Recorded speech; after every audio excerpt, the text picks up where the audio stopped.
DPR RI juga akan melanjutkan penyusunan rancangan undang-undang tentang perampasan aset.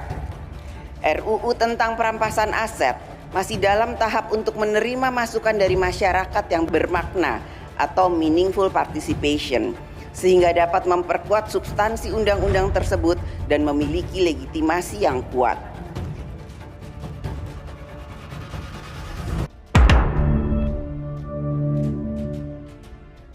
Guys, ini rakyat kembali menagih janji anggota dewan kita terkait peresmian RUU perampasan aset. Ya, teman-teman, kemarin janjinya ya akhir bulan Agustus, teman-teman. Kita berharap pada tanggal 17 Agustus Pak Prabowo akan mengumumkan bahwa ya, RUU ini sudah dirampungkan oleh DPR. Tapi ya rupanya, teman-teman, di pidato kenegaraan ya Pak Prabowo tidak menyinggung RUU perampasan aset, ya berarti RUU-nya juga belum selesai. Jadi kapan RUU ini akan segera dirampungkan? Padahal teman-teman, dengan adanya RUU perampasan aset ini, pemerintah negara bisa mengembalikan hampir 100% bahkan lebih, teman-teman, kerugian negara akibat korupsi. Nah, kan tanpa RUU perampasan aset, ya koruptor dihukum 5 tahun bebas jadi orang kaya raya, teman-teman. Tapi dengan RUU perampasan aset sudah dihukum berat, dimiskinkan seluruh keluarganya. Wah, itu kan baru mantap. Nah, hari ini kita bakal melihat berbagai informasi terbaru, rapat terbaru ya, dan juga bagaimana ini konferensi pers baik dari DPR, Istana terkait RUU perampasan aset. Kita pantau update terbaru nih, teman-teman. Yuk, tanpa panjang lebar kita simak video berikut ini. DPR RI juga akan melanjutkan penyusunan rancangan undang-undang tentang perampasan aset. RUU tentang perampasan aset masih dalam tahap untuk menerima masukan dari masyarakat yang bermakna atau meaningful participation, sehingga dapat memperkuat substansi undang-undang tersebut dan memiliki legitimasi yang kuat.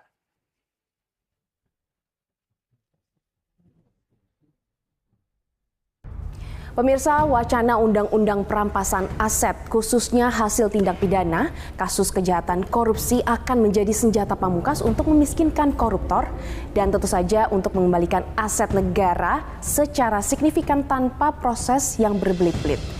Dan saat ini proses pembahasannya masih terus bergulir di parlemen, namun dengan beragam catatan. Lalu sejauh mana proses pembahasan di DPR?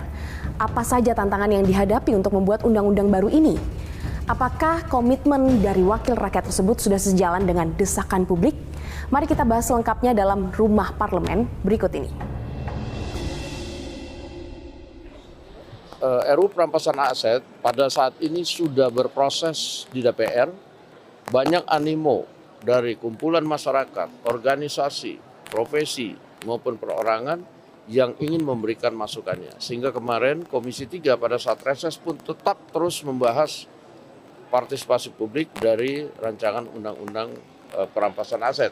Sampai hari ini DPR terus melakukan pembahasan terkait dengan RUU perampasan aset, khususnya di Komisi 3, dengan melakukan berbagai RDPU maupun public hearing yang dilakukan oleh Komisi 3 DPR RI terkait dengan masukan-masukan dari berbagai pihak, terutama stakeholder yang terkait dengan RUU tersebut. Perlu kami sampaikan bahwa undang-undang ini adalah undang-undang yang sama sekali baru, bukan undang-undang perubahan. Karena itu lebih banyak yang dibahas pastinya dibanding undang-undang yang kemarin kita bahas di sini seperti KUHP, undang-undang polisi ya, yang hanya membahas beberapa pasal. Ini kita meng-create satu undang-undang sejak awal sekali ya. Bagaimana menyeimbangkan antara kepentingan aset recovery untuk kerugian keuangan negara, jangan sampai terjadi abuse of power dengan mengatasnamakan undang-undang perampasan aset ini.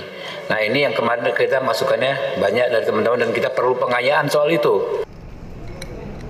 Saya memberikan pandangan akademis. Rancangan undang-undang perampasan aset terkait dengan tindak pidana perlu mengatur mekanisme pengawasan yang independen Mengingat kewenangan yang diberikan kepada negara dalam melakukan penelusuran, pembekuan, penyitaan, pengelolaan, perampasan hingga pelelangan aset merupakan bentuk pembatasan terhadap hak konstitusional warga negara atas kepemilikan harta benda.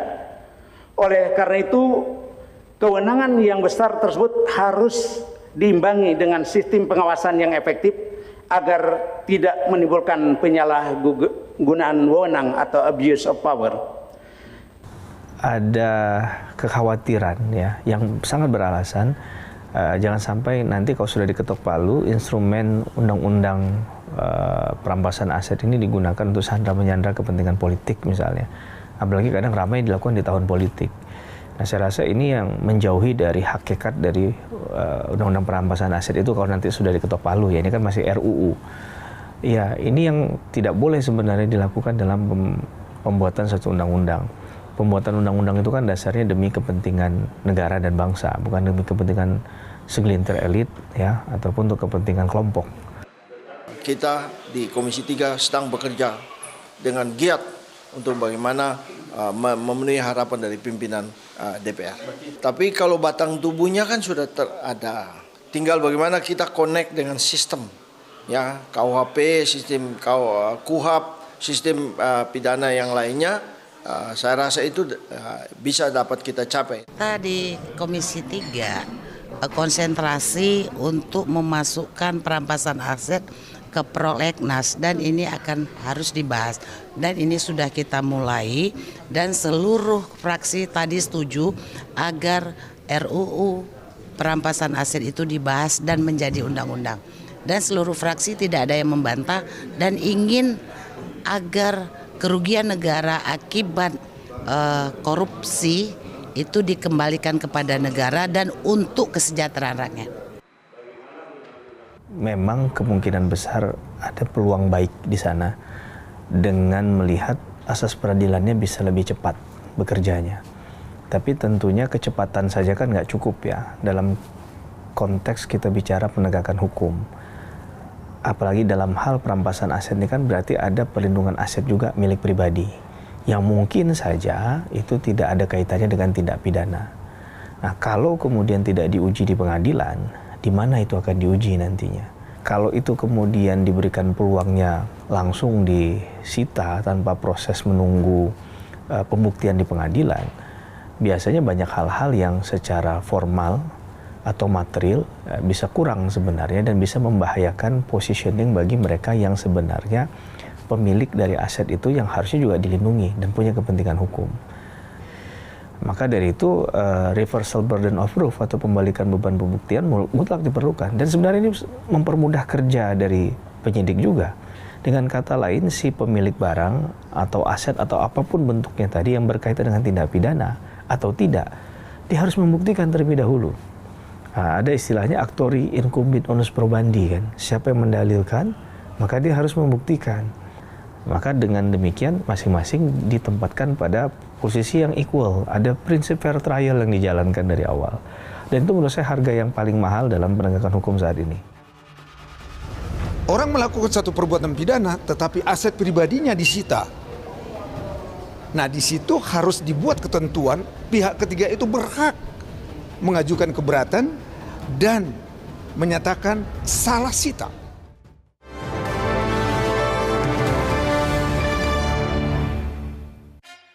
Yuk kita kenalan dengan anggota DPR RI periode tahun ini. Dari depan kursi. Di balik kursi. Gini, di balik kursi. Aku ingin menjadi sesuatu yang mungkin bisa kau rindu. Acap kahiji, rukun sakabehna. Itulah pokok nama. Semakin penasaran kan bagaimana kiprah karir politiknya? Hanya di TVR Parlemen.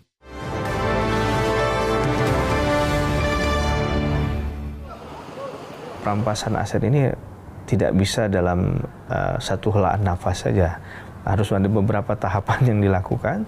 Ada kaidah dalam hal yurisdiksi hukum yang harus kita pahami. Banyak sekali pelaku-pelaku tindak pidana korupsi atau tindak pidana kejahatan itu menyempatkan asetnya di luar yurisdiksi di Indonesia. maka yang harus dilakukan adalah kerjasama, baik regional, internasional gitu ya, multilateral, bilateral, apapun bentuknya, untuk menjamin agar ada kemudahan akses terhadap penegakan hukum di negara tetangga misalnya. Berarti pendekatannya harus G2G nih, government to government kan.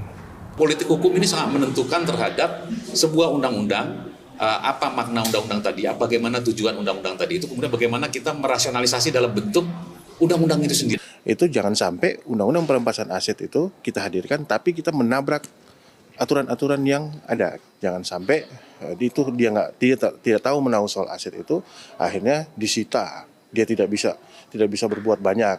Apalagi kalau menyangkut perusahaan yang besar misalkan, itu banyak sekali kerugian di situ. Ada yang bisa dia diberhentikan dari kerja karena disita asetnya atau apa. Jadi macam-macam faktor yang harus kita pikirkan untuk bagaimana kita menghadirkan undang-undang perampasan aset ini.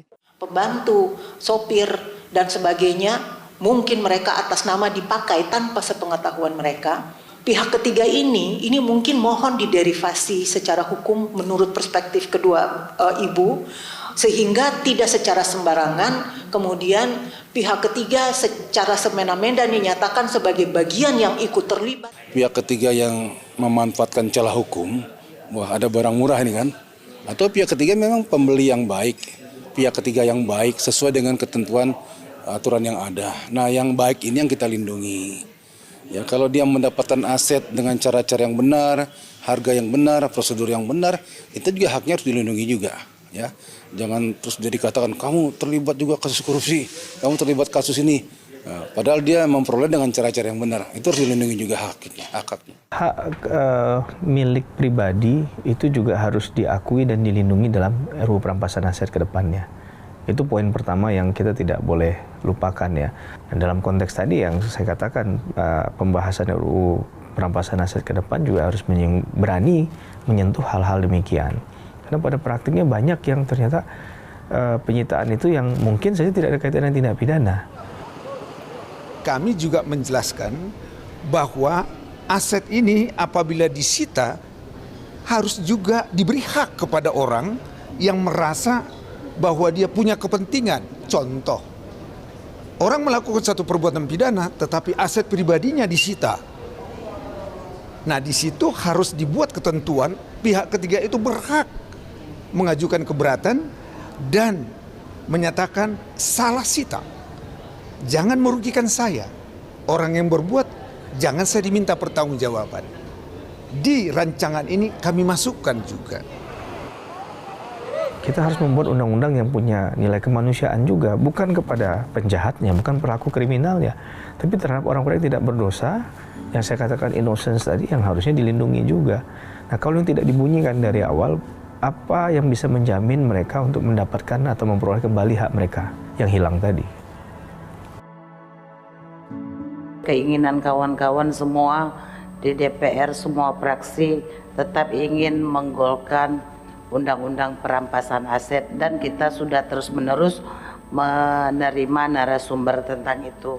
Kita semua di Dewan ini serius Pak untuk menyelesaikan RUU Perampasan Aset ini, tetapi kita harus punya sifat kehati-hatian terhadap undang-undang ini. Kita mengapresiasi langkah dari teman-teman Komisi 3 ya, mulai gencar adanya meaningful participation, ada upaya untuk melibatkan mereka yang non-parlemen untuk memberikan masukan, pandangan, dan mudah-mudahan nanti diadopsi yang baik-baik itu ya. Karena sekali lagi ini RUU yang sebenarnya sudah lama dinawaikan tapi belum terrealisasi begitu ya. Mungkin ada tarik-menarik kepentingan, harapannya hanya bicara merah putih saja bagi demi kepentingan bangsa dan negara ini. Setiap masukan itu perlu dipertimbangkan. Nah, sebagai masyarakat kita mendukung langkah-langkah perbaikan demi Indonesia yang lebih baik tentunya. RUU tentang perampasan aset ini bukan semata-mata instrumen untuk merampas harta hasil kejahatan. Lebih dari itu, RUU ini merupakan wujud keberpihakan negara kepada keadilan, kepastian hukum, serta kepentingan masyarakat luas. Dan kejahatan kita sepakat bahwa kejahatan tidak boleh menjadi jalan untuk memperoleh keuntungan. Dan apabila pelaku masih dapat menikmati hasil tindak pidananya, maka penegakan hukum belum sepenuhnya mencapai tujuan yang sesungguhnya. Oleh karena itu, Kehadiran RUU ini diharapkan mampu memastikan bahwa tidak ada seorang pun yang dapat memperoleh manfaat dari perbuatan melawan hukum tersebut. Namun demikian, pembentukan undang-undang ini juga harus tetap menjunjung tinggi prinsip negara hukum, yang dimana mekanisme perampasan aset harus dirancang secara proporsional, akuntabel, menghormati hak-hak asasi manusia sesuai Undang-Undang Dasar, serta memberikan perlindungan bagi pihak ketiga yang beretikat baik. Dengan demikian, efektivitas pemberantasan kejahatan dapat berjalan seiring dengan terjadinya due process of law. Kemudian, saya berharap kepada Komisi 3 DPR RI dapat terus mengawal pembahasan RUU ini secara cermat, terbuka, dan komprehensif sehingga Indonesia memiliki instrumen hukum yang tidak hanya kuat dalam memberantas kejahatan, tapi juga adil dalam penerapannya. Ya guys, sudah kita simak ya update terbaru dari RUU perampasan aset. Memang miris teman, sampai para ulama saja datang menggeruduk DPR untuk menagih janji ini RUU ini agar segera disahkan. Kita bakal terus kawal teman-teman RUU ini hingga selesai. Jadi jangan sampai kendor, jangan sampai rakyat lupa terkait peresmian RUU perampasan aset. Karena sekalinya kita lupa, mungkin setahun 2 tahun lagi bakal dibahas. Jadi harus terus kita angkat teman-teman di berbagai media sosial terkait ya RUU perampasan aset ini. Ya mungkin itu informasi kita hari ini. Kita doakan yang terbaik. Terima kasih. Assalamualaikum warahmatullahi wabarakatuh.